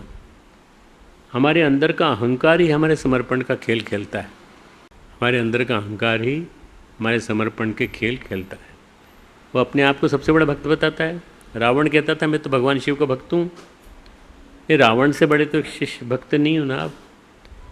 इस संसार में मेरे बराबर उनका कोई भक्त नहीं। कैसे? मैं अनेक बार अपना सिर काट चुका हूँ, सिर काट काट के अग्नि भी चढ़ा चुका हूँ, पर रावण ने अहंकार नहीं काटा, सिर काटा। सिर काटना अलग बात है और अहंकार काटना अलग बात। अपने अहंकार को नहीं काट सका। भगवान कहते हैं भक्त वो जो अहंकार का उच्छेदन करने की सामर्थ्य रखता है। सबके अंदर वो सामर्थ्य नहीं है कि अहंकार को हटा सकें। अहंकार हटाना सबसे बड़ी साधना है। अहंकार हमारे अंदर से हट जाए कि हम कौन हैं। आई एम सर्वे सर्वा, यू डोंट नो मी। आप मुझे नहीं जानते, मैं कितना बड़ा हूँ। मेरी तारीफ सब लोग करते हैं, मेरे आसपास कई लोग चलते हैं। एक डीएम चल रहा है, डीएम के आसपास खूब सारे लोग चल रहे हैं। क्यों? क्योंकि वो बॉडीगार्ड हैं उनके, तो वो चल रहे हैं। तो उन्हीं के साथ आप उन्हीं के साथ आपका अहंकार विकसित होता जाता है। आपको मालूम नहीं है हम कितने बड़े हैं। देखो हाँ, हमारे इधर इधर इधर 8-9, इधर 8-9, ये हमारे बॉडीगार्ड हैं। जब मौका आता है तो बॉडीगार्ड भी एक तरफ रह जाते हैं और आपको ख़त्म कर जाता है। जब समय आता है ऐसा समय आता है। हम कहते हैं हम बड़े भक्त हैं, लेकिन इसमें कहने की क्या ज़रूरत है? अहंकार जिस दिन चला जाता है उस दिन अपने आप आपके चेहरे पे दिखाई पड़ता है। अहंकार जाने के साथ ही आपको पता चलता है कि आपके अंदर कुछ भी नहीं है। भगवान कहते हैं समय साध्य है, जीवन साध्य है। कभी कभी ये घटना क्षण में भी घट सकती है, एक मोमेंट में, या एक कुछ वर्षों में भी घट सकती है। मैं बताता हूँ घटना। थॉमस एडिसन, जिन्होंने बल्ब का टेलीफोन का आविष्कार किया, आप में से कितने लोग साइंस को जानते हैं? साइंस जानते हैं तो एडिसन को जानते हो ना तुम लोग? एडिसन ने टेलीफोन का आविष्कार किया। उसको आविष्कार में खोज करते करते 20 वर्ष लग गए। उसके बाद एक दिन उसने खोज लिया। आधे घंटे के भीतर वो घटना घट गई खोजने की, दूर दूर बात होने लगी। तो उसके विद्यार्थियों ने पूछा, सर इसके बारे में आप क्या कहेंगे? आपने टेलीफोन कितनी देर में बनाया, आधे घंटे में या 20 साल में? तो उन्होंने कहा आधे घंटे में। तो आधे घंटे में तो घटना घटी है, 20 साल में हमारी तैयारी हुई है। देखो तुम लोगों में से कोई ना कोई आविष्कार करेगा, तुम जो बैठे हो इतने सारे बच्चे, वे आविष्कार करेगा। तो आविष्कार करने में समय लगेगा, 20 साल, 25 साल, 30 साल, 40 साल, और परंतु जो घटना घटेगी वो तो 15-20 मिनट में हो जाएगी। इसलिए समझने की कोशिश करो, समर्पण तो क्षण में संपूर्ण होता है। समर्पण को संबोधि बनने के लिए, समर्पण को समाधि बनने के लिए बहुत गहरा समय लगता है। समर्पण की तैयारी में जो लगता है समय, वही समय इसमें लगता है। एक ज़ैन फकीर थे, नाम था उनका वासो। ज़ैन, ZEN, ज़ैन। जैन एक मत हुआ है चाइना में और जापान में, ZEN, ज़ैन। उन्होंने एक कविता लिखी है, ज़ैन फकीरों की कविता को जापान की भाषा में हाइको कहते हैं। हाइको अपन लैंग्वेज कहते हैं ना, और अपन कहते हैं भाषा, वो कहते हैं हाइको। छोटी सी कविता, 4-5 पंक्तियों की कविता। ये उस हाइको की पंक्ति में उन्होंने लिखा है कि एक सरोवर के किनारे बैठा था मैं, और ऊपर से बगुलों की पंक्ति उड़ रही थी। न तो सरोवर की उनको आकांक्षा थी, उनको, किनको? बगुलों को। और न सरोवर में कुछ हलचल थी, ये आए नीचे ठहरे। लेकिन सरोवर झील का जल निष्कंप है, शांत है, कोई हलचल नहीं, कोई मल नहीं, कोई मेल नहीं, कोई तरंग नहीं। वासो अपनी कविता में कहता है, झील को कोई परवाह नहीं है, झील में कोई वासना नहीं है, बगुलों में कोई कामना नहीं है, और फिर भी पारस्परिक जो निकटता है उसकी परछाई पड़ जाती है, उससे संप्रेषण होता है। जब गुरु के मन में और शिष्य के मन में, दोनों के मन में कोई तरंग नहीं उठती, तो घटना घटती। तो ये घटना घटती। एक कहानी है फ़कीर जुन्नैद की, सूफी फ़कीर जुन्नैद, ZUNNED, जुन्नैद। जुन्नैद अपने लिए गुरु ढूंढ रहे थे। उन्होंने देखा एक पेड़ के नीचे फ़कीर बैठा हुआ है। फ़कीर से जुन्नैद ने कहा, मैं स्पिरिचुअल नॉलेज चाहता हूँ, मैं आध्यात्मिक ज्ञान पाना चाहता हूँ। हम आध्यात्मिक ज्ञान आप मुझे कौन देगा? फ़कीर बोला, हाँ हाँ क्यों नहीं, तुम्हारे गुरु बड़े ज्ञानी होंगे, बड़े गुणी होंगे, उनके शरीर से प्रकाश की आभा फूटती होगी, उनके शरीर से प्रकाश की किरणें निकलेंगी। जो तुम्हारे गुरु होंगे उनके मुखमंडल पर तेजस्विता होगी, उनके चारों ओर प्रकाश बिखर रहा होगा, तुम पहचान जाओगे कि तुम्हारे गुरु हैं। ठीक है सर, आपने बता दिया, पता बता दिया, अब मैं जाता हूँ। जुन्नैद ने उन्हें प्रणाम किया, प्रणाम करके वहाँ से चल पड़ा। 1 दिन, 2 दिन, 5 दिन, 20 दिन, 1 घंटे, 20 वर्ष बीत गए। 20 वर्ष जब बीते तब जुन्नैद ने दूर से देखा, घूमता घूमता वहीं आ गया, उसी जगह आ गया। एक फ़कीर पेड़ के पास बैठा है, उसके चारों ओर प्रकाश बिखरा हुआ है, चारों ओर आभा मंडल है, तेज बिखरा हुआ है। अरे ये तो वही है जो हमको, जो हमारे गुरु बता रहे थे, जो हमें वो बता रहे थे, हम तलाश कर रहे थे, बता रहे थे वो। तो उन्होंने कहा, धीरे धीरे चलते चलते वो आए उनके पास, वो फ़कीर को प्रणाम किया, उनके चरणों में झुके और झुके और प्रणाम किया तो जुनैद ने देखा कि तो वही फ़कीर है जिन्होंने हमको 20 वर्ष पहले गुरु का पता बताया था। वो बैठे आज भी हैं। तो उन्होंने कहा ये कैसे संभव हुआ, किस विधि से संभव हुआ, आप मुझे पहले नहीं बता सकते थे? आप तो वही हो जो इन्होंने मुझे बताया था, आपका पता। फ़कीर ने कहा मैं तो पहले ही बैठा हुआ था लेकिन तुम तैयार नहीं थे। गुरु तैयार है पर शिष्य तैयार नहीं है। तुम तैयार नहीं थे, तुम क्या पहले मेरे शरीर के बाहर प्रकाश नहीं दिखाई दिया? बोले नहीं। लेकिन फ़कीर बोले मैं तो पहले से ही प्रकाशित था, तुमने क्यों नहीं देखा प्रकाश? क्या तुम्हारे पास आँख नहीं थी? शिष्य गुरु को पहचाने इसके लिए श्रद्धा की आँख जरूरी है। शिष्य गुरु को पहचाने इसके लिए श्रद्धा की आँख जरूरी है। संशय की आँख तो कई हैं, पर कई आँखों से कई तरीक़ों से हम संशय करते हैं। मालूम नहीं आगे कैसे हैं, कौन होंगे, ये गुरु कैसे होंगे। अभी देखो, अभी इस समय संसार में, स्पेशली भारत में, बहुत सारे गुरु हो गए, ढेर सारे, और उनके सीरियल आते रहते हैं,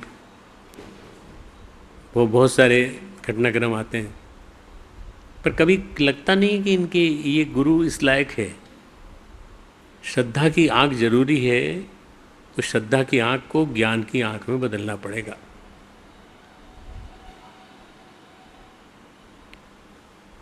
तुम अभी तैयार हो, उस गुरु ने कहा, क्योंकि अभी तुम तैयार हो, जैसे तुम अभी देख पाए मुझे। फिर कहते हैं नाशु श्रूशवे। मैं वो हिंदी को क्लियर नहीं कर पा रहा हूँ। नाशु श्रूशवे, नाशु श्रूशवे। अब श्रू कौन सा? श्रीमान वाला श्रु, श्री, और श आधा षटकोण वाला श, वे, श्रूशवे। जो नहीं सुनना चाहते, ऐसे बहुत लोग हैं जो भगवद गीता नहीं सुनना चाहते। जो नहीं सुनना चाहते उन्हें मत सुनाओ, हम उन्हें सुनाते हैं जो नहीं सुनना चाहते। भैया हम तो तुमको सबको इसलिए सुना रहे हैं कि तुम सुनना चाहते हो। सुनना चाहते हो ना? सुनना चाहते हो ना? आप भी सुनना चाहते हो? तो हम तो उन्हीं को सुनाएंगे जो सुनना चाहते हैं। भगवान कहते हैं जो नहीं सुनना चाहते उन्हें नहीं सुनाना, सुनना चाहने वालों की तलाश करना बड़ा कठिन कार्य है। मुझे तो बहुत आसानी से मिल गया। एक फ़कीर थे, बोधि धर्म, बड़े उच्च कोटि के फ़कीर। मैं कहानियाँ बहुत सारी लाया हूँ। बुद्ध की परंपरा में चलने में बड़े महत्वपूर्ण फ़कीर। दक्षिण भारत में प्रतापी चोल साम्राज्य, उस चोल साम्राज्य के युवराज हुए हैं। धन धान्य साधन समृद्धि की कोई कमी नहीं थी, संपूर्ण साम्राज्य के अधिकारी थे। लेकिन उनके मन में एक त्वरा थी, त्वरा यानी बहुत तीव्रता से उठने वाली उमंग। उनके मन में एक पिपासा थी, उनके मन में ज्ञान की एक लगन थी। उस समर्पण के लिए, उस संबोधि के लिए, उस राजकीय परिवार का राजपाट का परित्याग करके फकीर हो गए और घूमते घूमते चीन पहुंच गए। बोधि धर्म कहलाते हैं, बोधि धर्म। चीन पहुंच गए। आज हम जब मंदिरों की चर्चा सुनते हैं तो चीन में शाओलिन मंदिर हैं, Shaolin temples, Shaolin, SHAOLIN, Shaolin. इस परंपरा का आरंभ बोधि धर्म ने किया था। वो गए चीन तो वहाँ जाकर दीवार की तरफ मुंह करके बैठ गए। उन्होंने कहा भाई साहब आप तो करना है मुंह, तो आप भगवान की तरफ मुंह करिए ना, जिधर मुंह है उनका। उन्होंने कहा अनगढ़ों से, मूर्खों से बात करने से ज़्यादा अच्छा है दीवार को देखो। मैं दीवार को देख रहा हूँ। वो आर्ट सिखाते थे, शाओलिन सिखाते थे, वो दवाओं का, जड़ी बूटी का भी ध्यान रखते थे। चीन में जितना ज्ञान है उसका आधे से ज़्यादा ज्ञान तो बोधि धर्म का दिया हुआ है। चीन में एक्यूपंक्चर आया, चीन में शाओलिन आई, एक्यूप्रेशर आया, ये सारा उन्हीं के माध्यम से, बोधि धर्म के माध्यम से। आधे से ज़्यादा ज्ञान बोधि धर्म का दिया हुआ है। वो किसी से अध्यात्म की बात नहीं करते थे। अध्यात्म की बात तब करते थे जब वो देखते थे कि ये पात्र है। एक व्यक्ति उनके पास आया, उसका नाम था हुईनेंग। चाइनीज़ नेम है इसलिए विचित्र नाम, HUINENG, हुईनेंग। बहुत देर मुझसे बोले भाग यहाँ से, मेरे पास कुछ नहीं तुझे देने के लिए, तो मैं तो सीखने आया हूँ, मैं जानने आया हूँ, मैं तो आपसे जान के जाऊँगा, तू ज़बरदस्ती करेगा? बोला हाँ, अगर आप नहीं मुड़े तो मैं अपनी गर्दन काट दूँगा। बोले काट सकता है, गर्दन काट सकता है। उसने अपना एक हाथ तो काट के दे दिया तुरंत। बोल लीजिए, आपको और प्रमाण चाहिए? बोल नहीं, तुमने प्रमाण दे दिया कि तुम कुछ कर सकते हो मेरे लिए। हाँ, तू है लायक, तू योग्य है। बोधि धर्म मुड़े किसके लिए? हुई नहीं के लिए। ये व्यक्ति तैयार है। और उन्होंने उसका हाथ लेके उसके हाथ से लगा दिया, जहाँ जिस जगह थी वहाँ लगा दिया, अपने आप जुड़ गया। क्या मुझे तेरी प्रतीक्षा थी, बहुत दिनों से देख रहा था तेरे को, मैं पिछले 20 सालों से तेरा इंतज़ार कर रहा था। तू काट सकता है सिर अपना, तो अहंकार का बलिदान दे सकता है? आप जो चाहते हैं मैं करूँगा। चाशु शुश्रवेवा, जो सुनना नहीं चाहते। बोधि धर्म ने उनको सब कुछ दिया, आध्यात्मिक संप्रेषण दिया।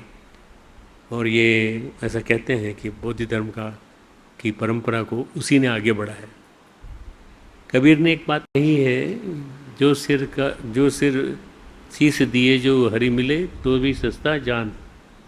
शीश दिए जो हरि मिले तो भी सस्ता जान। जो सिर काटे हरि मिले, शीश काट कर यदि हरि मिले तो मैं उसके लिए भी तैयार हूँ। जो सुनना चाहे उसी को सुनाओ। भगवान कहते हैं जो नहीं सुनना चाहे, ये शास्त्र ज्ञान नहीं सुनाना। देखो सुनने की पात्रता आई कि नहीं। फकीरों में, सूफियों में कथा है बाबा मखदूम की और बारिश शाह की। मखदूम, बारिश शाह।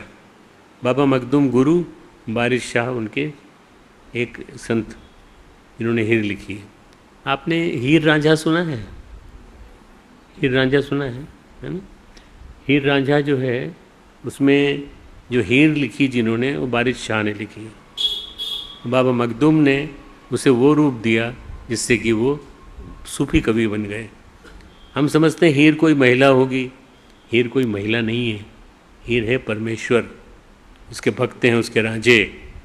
हीर एक है और रांझे अनेक हैं।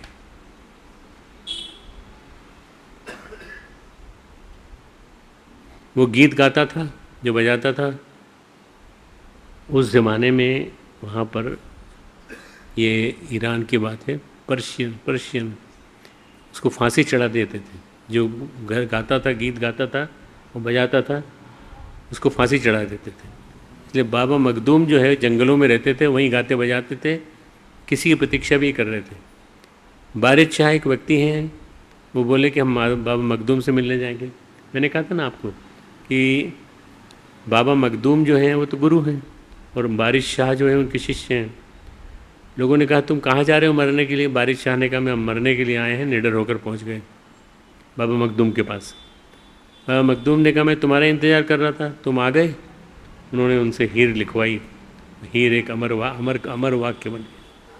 सूफियों में प्रेम कथा बन गई। सूफियों में एक प्रसिद्ध प्रेम कथा है जो कि बारिश शाह ने लिखी है। परमेश्वर के प्रेमियों के लिए, जो भगवान से प्रेम करने वाले हैं, उनके लिए वरदान हो गया। प्रेम क्या होता है? प्रेम में क्या घटना घटती है? आध्यात्मिक प्रेम में क्या होता है?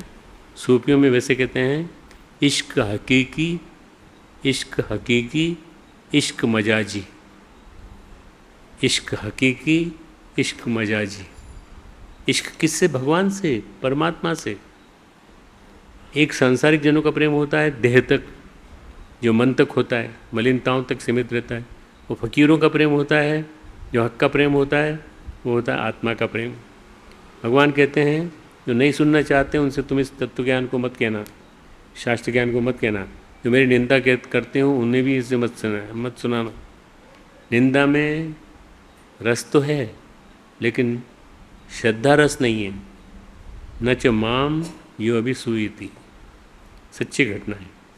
एक अध्यापक थे, वो संस्कृत विद्यालय में पढ़ाने पहुँचे, तो उनको बड़ी उम्मीद थी, आशा थी, संस्कृत के विद्यार्थी हैं, सवेरे 4 बजे उठकर आ जाएंगे, हमारे साथ प्रार्थना करेंगे, उठकर नहाओ, प्रार्थना करो। वो जब पढ़ाने गए तो देखा सुबह 4 बजे सब सो रहे थे। प्रार्थना की तैयारी चल रही होगी, नहीं, सब सो रहे थे। वेद की ऋचाएँ पढ़ रहे होंगे? नहीं, सब सो रहे थे। लेकिन जब उन्होंने देखा तो सोचा ये तो अजीब बात है, यहाँ ना प्रार्थना है ना मंत्र, और ये तो सब सोते रहते हैं। और जब उठते हैं तो गालियाँ देते हैं एक दूसरे को, प्रधानाचार्य को भी, प्राध्यापक को भी, प्राचार्य को भी।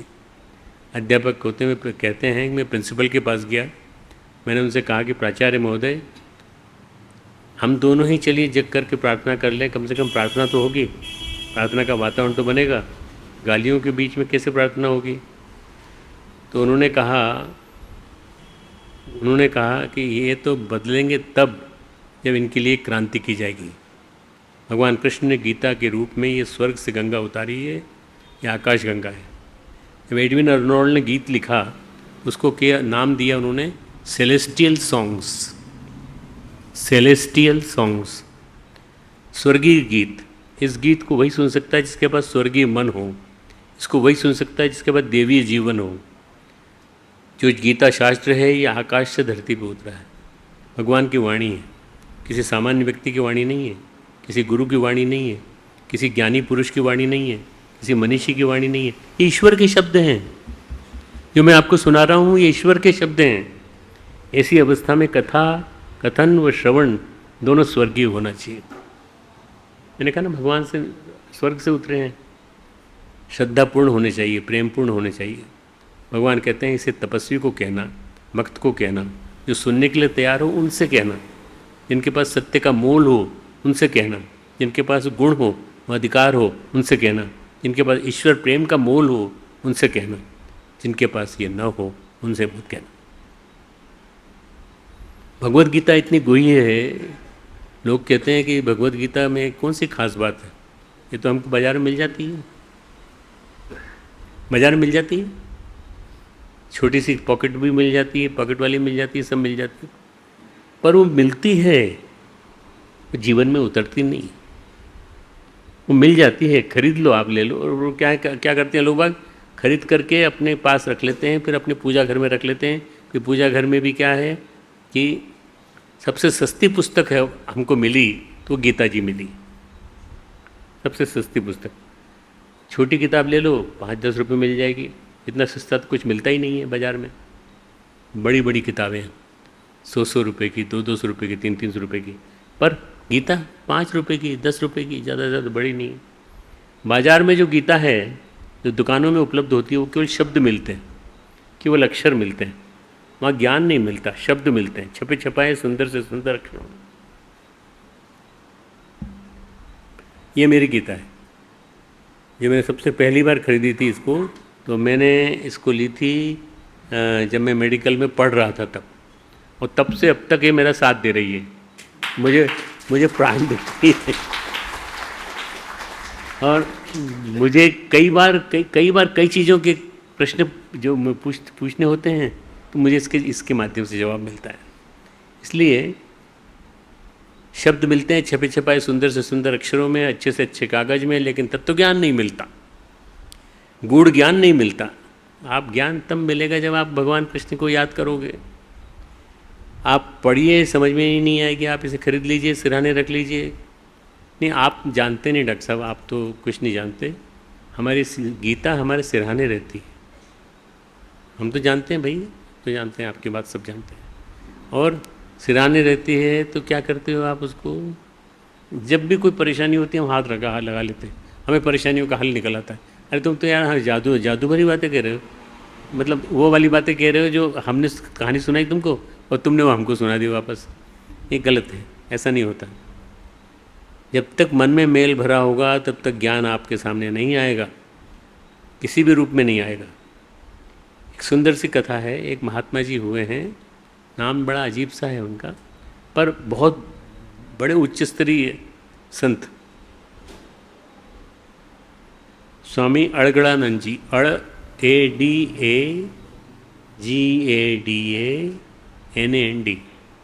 अड़गड़ानंद जी चित्रकूट में हुए हैं। परमहंस महाराज जो पढ़े लिखे नहीं थे, उनको बहुत ज़्यादा ज्ञान नहीं था, लेकिन वो भगवत गीता की बड़ी प्रशंसा करते थे। महाराज आप तो पढ़े लिखे भी नहीं हैं और आप कहते हैं बड़ी तारीफ़ करते हैं, बार बार गीता का 1 श्लोक 2 श्लोक किसी न किसी रूप में भगवत गीता पढ़ने को मिल जाती है। महाराज इतने कहते हैं भगवत गीता कहो, भगवत गीता पढ़ो। साधुओं का निर्देश था। एक तो उनके पास पैसा था नहीं, वो जंगल में रहते थे, उनके मन में ये था भगवत गीता मिले तो कैसे मिले, मैं अपने शिष्यों को भगवत गीता कैसे दिलवाऊँ, किस रूप में मिले। 5 पैसे की भगवत गीता भी नहीं खरीद सकते कई लोग। तो भगवत गीता के बारे में विचार करते करते उनको वर्षों बीत गए। एक दिन क्या देखते हैं वो अड़गड़ानंद जी कि उनकी कुटिया में भगवत गीता की छोटी सी पुस्तक रखी है। ये पुस्तक बड़े प्रसन्न हो गए महाराज जी से पूछा, महाराज जी आप इतने दिनों से भागवत की चर्चा करते, भगवत गीता की चर्चा करते थे, मेरे पास तो पैसा है नहीं, आप तो जानते हो, संकोचवश कह भी नहीं सकता, मेरी कुटिया में भगवत गीता रखी हुई है, पता नहीं कैसे मेरे तक पहुंच गई। मैं तो कई सालों से, कई वर्षों से सोच रहा था मुझे भगवत गीता मिल जाती।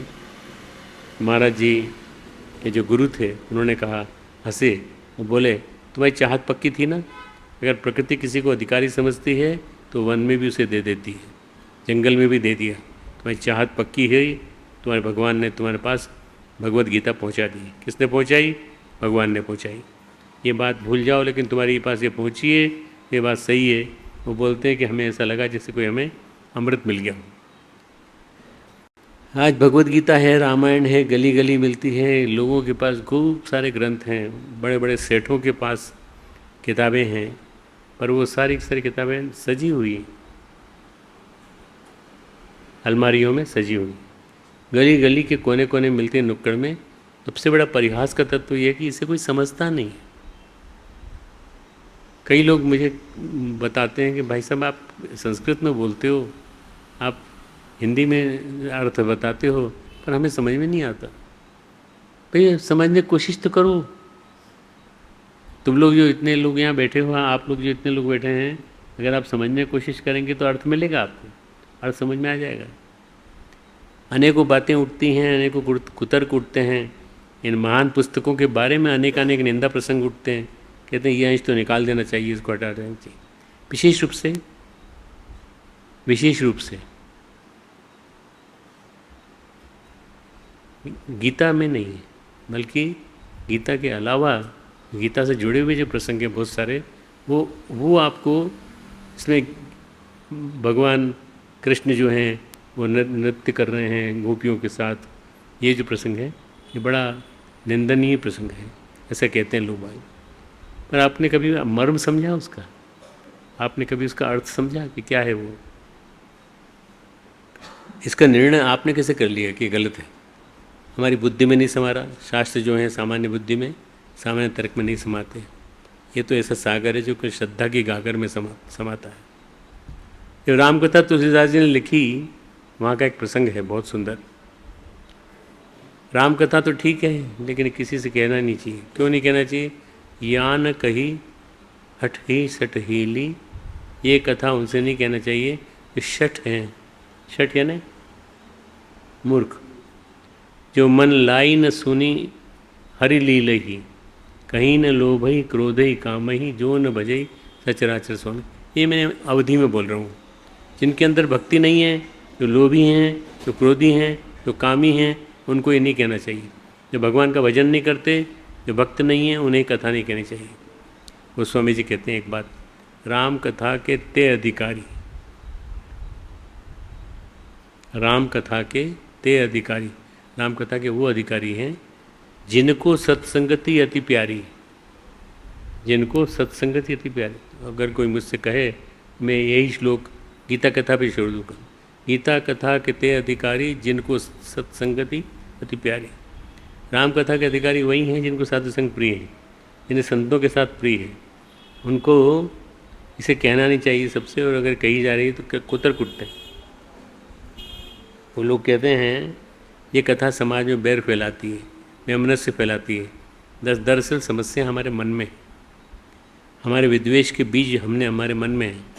समस्या हमारे मन में है, रह रह करके हमारे मन का विष छलक जाता है। ये द्रोहियों को नहीं कहना चाहिए, वैमनस्य को नहीं कहना चाहिए, जो ईर्ष्या रखते हैं उनको नहीं कहना चाहिए। आज के ज़माने में गीता शास्त्र बहुत ज़्यादा गूढ़ है, बहुत गोपनीय है, बहुत रसमय है। तो गीता तो हर जगह मिल रही है, गोपनीय कब कैसे कह दिया आपने?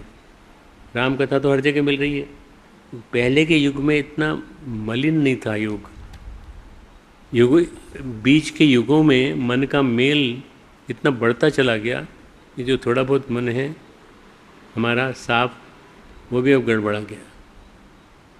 पहले श्रद्धावान लोग ज़्यादा थे और कुतर्की, अरे नहीं आता था। मैं तो अपने नाना जी को जानता हूँ जो बहुत ज़्यादा नहीं जानते थे, फिर भी पूरी की पूरी गीता पढ़ देते थे। पूरी की पूरी गीता बोल जाते थे बिना बिना देखे, बिना गीता को देखे पूरी गीता बोल जाते थे, पूरी रामचरितमानस बोल लेते थे। ये लोग वो थे, वो पीढ़ी थी। वो पीढ़ी अब नहीं है। अब तो ये पीढ़ी है जो क्या मानती है, क्या मानती है? वो मानती है कि आप हमको उस पर दिखाओ टीवी पे, तो हम मानेंगे, नहीं तो नहीं मानेंगे। कितना गलत है। टीवी पे दिखाओ तो क्या होगा? कहते हैं कि हम बुद्धिमान हैं। हाँ, होंगे बुद्धिमान, सांसारिक अर्थों में तो बुद्धिमान हैं, लेकिन वो बुद्धि, वो परिष्कृत प्रज्ञा, उसके लिए प्रतीक्षा करनी पड़ती है। अहंकार की सबसे बड़ी खास बात क्या है? भगवान क्यों कहते हैं न चाशु शुश्रुवे? जो मेरी निंदा करते हैं उन्हें नहीं सुना हो। अहंकार भगवान का, ईश्वर का सबसे बड़ा प्रतिद्वंदी है। ईश्वर का सबसे बड़ा प्रतिद्वंदी कौन है? गलत काम करने वाला, सब कुछ सब पर अहंकारी, जिसको ये अहंकार है कि मैं सब कुछ हूँ, सर्वे सर्वा हूँ, वो सबसे बड़ा निंदक है भगवान का। अहंकार भगवान का, ईश्वर का सबसे बड़ा प्रतिद्वंदी है। अहंकार कहता है मैं सब कुछ हूँ, भगवान चुपके से कह देते हैं मैं ही सब कुछ हूँ। अहंकार कहता है कि जब मैं सब कुछ हूँ तो ये तुम कहाँ से बोल पड़े? दुर्योधन को कृष्ण कभी समझ में नहीं आते। जब सब कुछ है मैं, भगवान कहते हैं जब सब कुछ है भगवान, तो दुर्योधन कहता है कि मुझे नहीं समझ में आता, कृष्ण समझ में नहीं आते। वो अपना सारा दोष कृष्ण पर ही डालने के लिए तैयार है।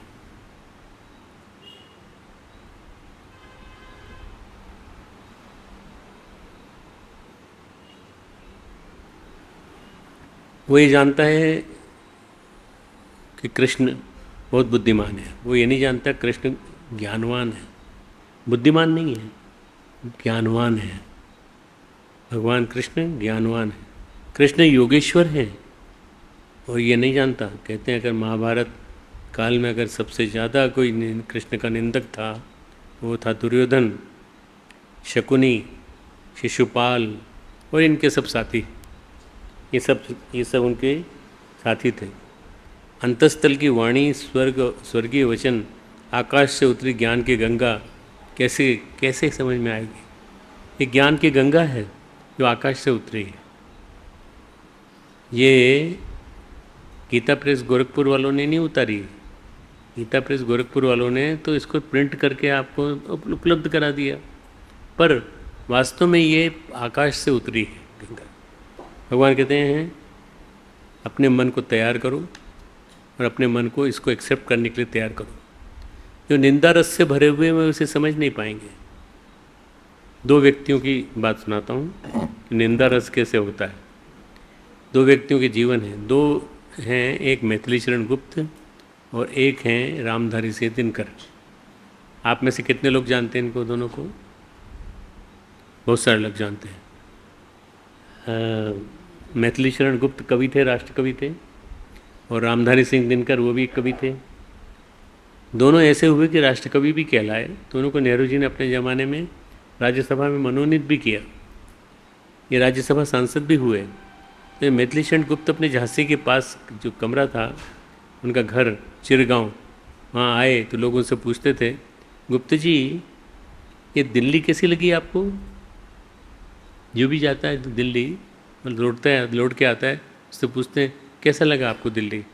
बोले, गुप्ता जी बोले कि हाँ देश की राजधानी है, अच्छी है, हमारे लिए आदर का पात्र है, पर हमारे यहाँ गांव में खाने का स्वाद नमक से आता है, दिल्ली में जीवन का स्वाद निंदा से आता है। कितनी बड़ी बात कह दी उन्होंने कि दिल्ली में जीवन का स्वाद निंदा से आता है।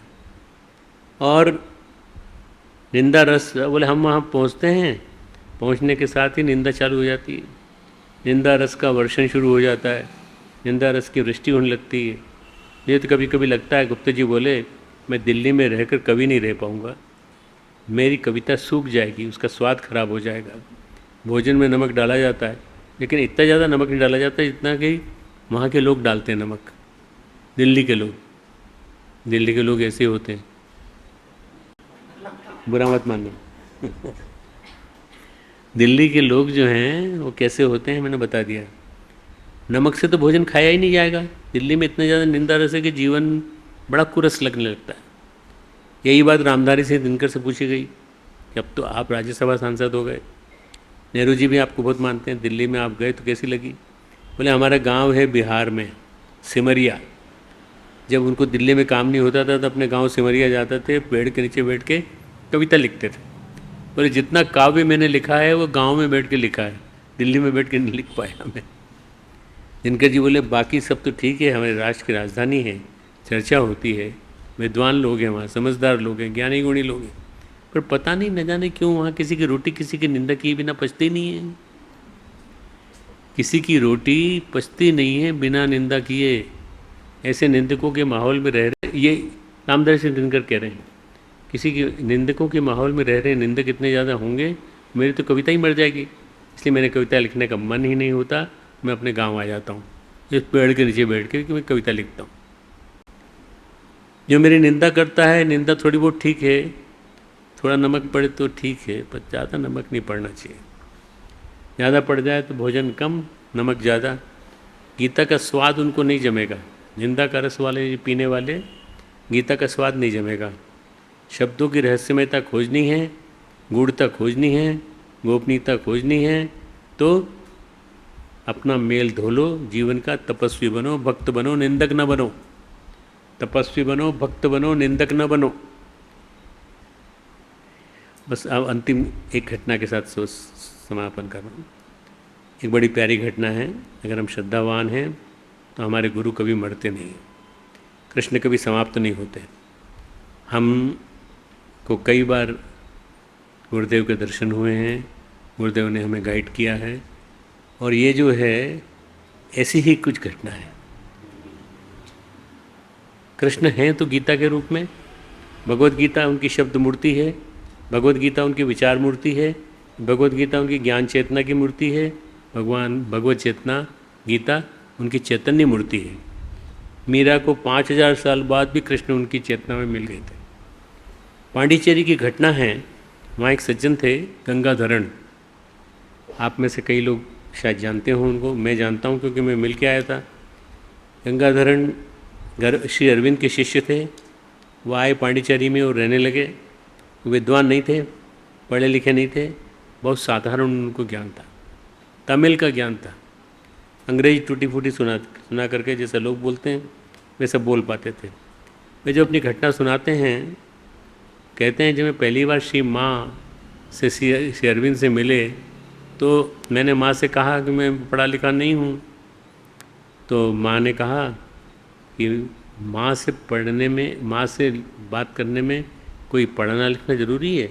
बस इतना शब्द कहना ही उनका ज़रूरी था, मेरे को समझ में आ गया। मैं यहाँ केवल रोटी खाने नहीं आया हूँ, आप जो कहेंगे काम वो मैं करूँगा।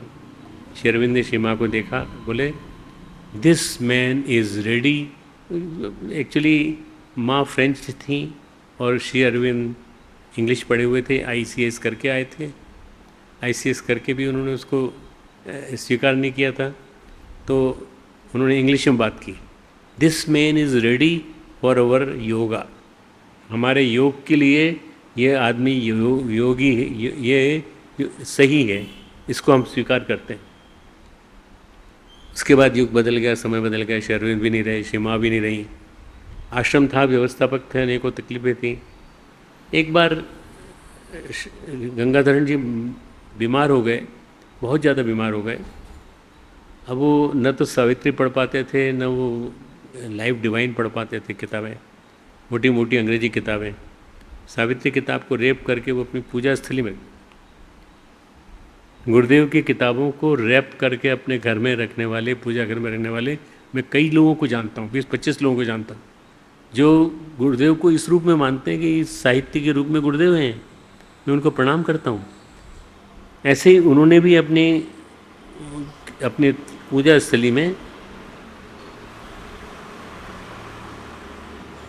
स्थली में श्री अरविंद की किताबें रखी थी।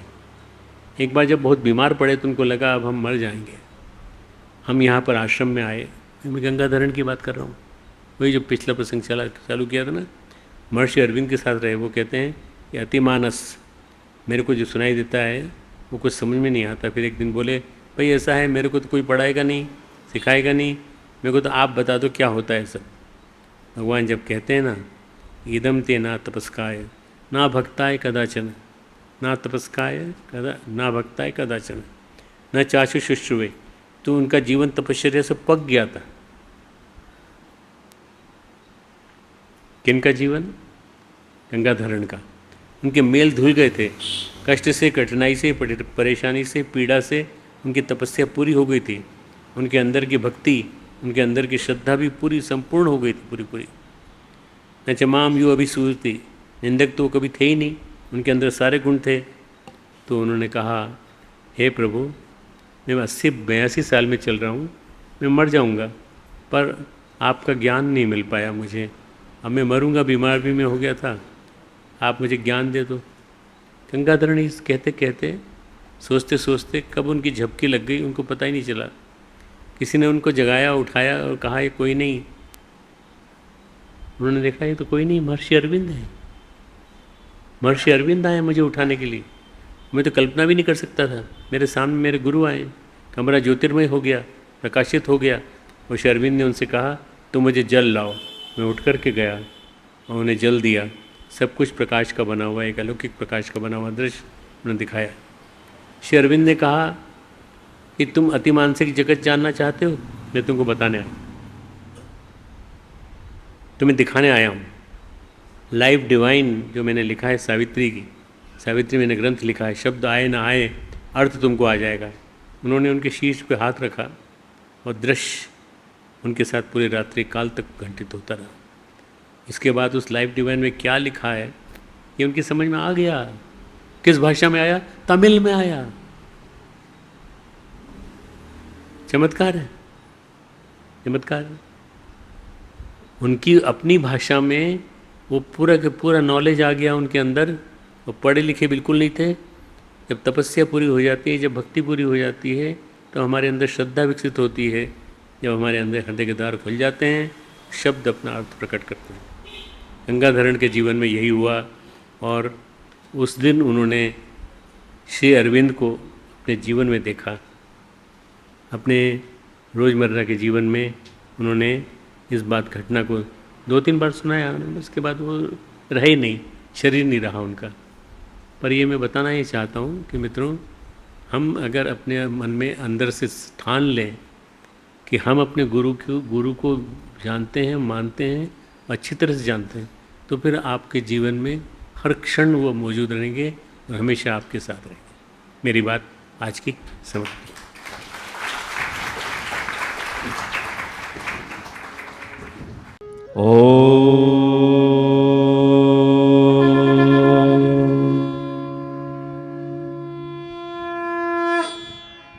यं ब्रह्म वेदान्तविदो वदन्ति परं प्रधानं पुरुषं तथान्ये विश्वोद्गते कारणमीश्वरो वा तस्मै नमो विघ्नविनाशनाय। ॐ यं ब्रह्मा वरुणेन्द्र रुद्रमरुतः सुनवन्ति दिव्यैस्तवैः वेदैः साङ्गपदक्रमोपनिषदैः गायन्ति यं सामगाः।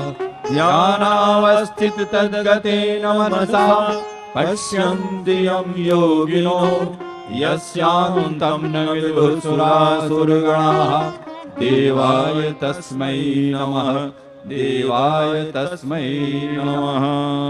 ॐ जय भगवद गीते, जय जय भगवद गीते। हरिय कमल विहारिणि, हरिय कमल विहारि, सुंदर सुपुनीते। ओम जय भगवद गीते।